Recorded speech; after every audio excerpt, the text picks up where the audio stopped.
The Sahara, a sea of endless sand, stretching over 9 million square kilometers, has always been seen as a land of emptiness, a furnace of wind and dunes where no life dares to linger for long.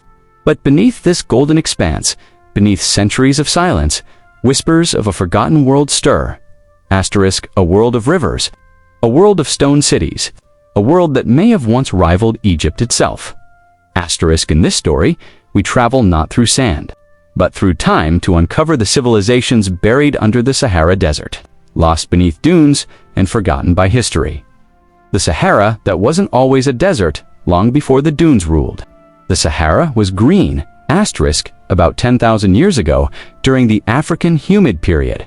This same wasteland was covered with grasslands, forests, and lakes. Ancient paintings found in caves of Tassili N'Ajjer in Algeria depict giraffes, elephants, crocodiles, and people thriving in what was once a paradise. Archaeologists call it the Green Sahara. Rain fell for centuries. Rivers flowed across the desert. Nomads built villages. Animals grazed freely. But as the Earth's orbit slowly shifted, the rains stopped.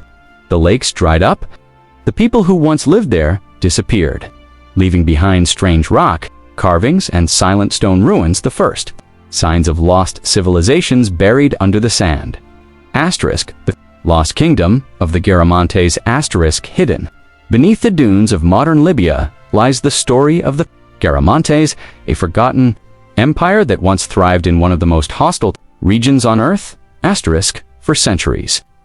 The Garamantes were dismissed as desert nomads, but when satellites scanned the Sahara in the 1990s, they revealed something astonishing: buried towns, hundreds of kilometers of roads, and thousands of underground tunnels. These were not primitive wanderers, they were engineers. The Garamantes built a system of fogaras, underground irrigation, channels that carried water from deep aquifers to their cities. With this, they turned the desert into farmland and established a powerful trade empire.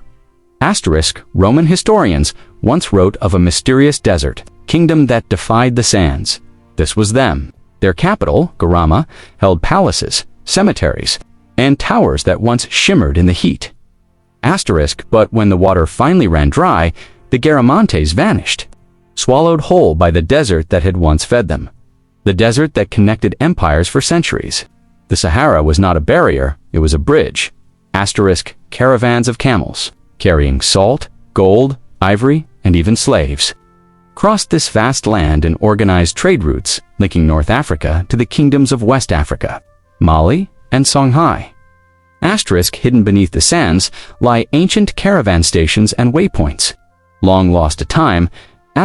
Each one tells a story of a world in motion, of traders, explorers, and scholars connecting distant civilizations. The Timbuktu manuscripts, discovered near the southern edge of the desert, hold proof of this golden era: astronomical charts, medical texts, and philosophical writings that flourished while much of Europe was in the Dark Ages.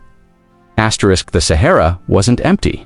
It was the heartbeat of African civilization, the buried megaliths of Nabta Playa in the remote southwest of Egypt.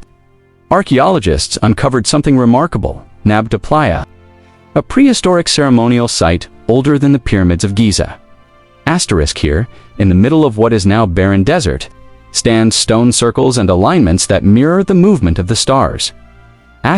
Carbon dating shows that these stones were arranged around 7,000 years ago by a people who watched the heavens and tracked the solstices. Some researchers call it Africa's Stonehenge. Others believe it could have been a center of early religion, perhaps even influencing later Egyptian beliefs. The discovery of Nabta Playa challenges everything we thought we knew about where civilization began. It wasn't just along the Nile, it was deep in the Sahara. The cave paintings of Tassili N'Ajjer. In the high plateaus of southern Algeria lies a hidden museum of stone. Tassili N'Ajjer. Over 15,000 rock paintings and engravings cover the walls here, some dating back 12,000 years. They show a world filled with life, hunters chasing antelope, dancers performing rituals, and people sailing on what appear to be boats across large bodies of water. These images are more than art, They are evidence, asterisk, evidence that the Sahara was once a thriving ecosystem, with lakes and communities advanced enough to build tools, organize hunts, and perhaps even worship the stars.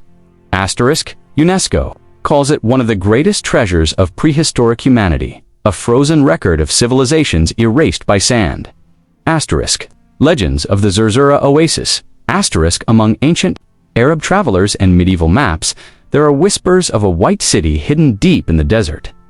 Zerzura, asterisk, they called it, the city of the birds. Asterisk, it was said to be filled with treasures, guarded by mysterious people with fair skin and blue eyes. Asterisk, explorers in the 1930s, like Count Lscl El-Masi, the real English patient, searched for this lost city. They found fossilized riverbeds and ancient ruins, but never the fabled city itself. Asterisk, some historians now suspect that the legend of Zerzura may have roots in real desert kingdoms, like the Garamantes, or other lost tribes whose cities now lie buried under dunes. Asterisk, whether myth or memory, the desert keeps its secrets well. Satellite eyes and modern discoveries in recent years. NASA satellites and LiDAR scans have revealed strange geometric patterns under the Sahara's surface, straight lines, rectangular grids, and dark patches that suggest buried architecture. Asterisk, some of these formations are miles long, resembling ancient city layouts.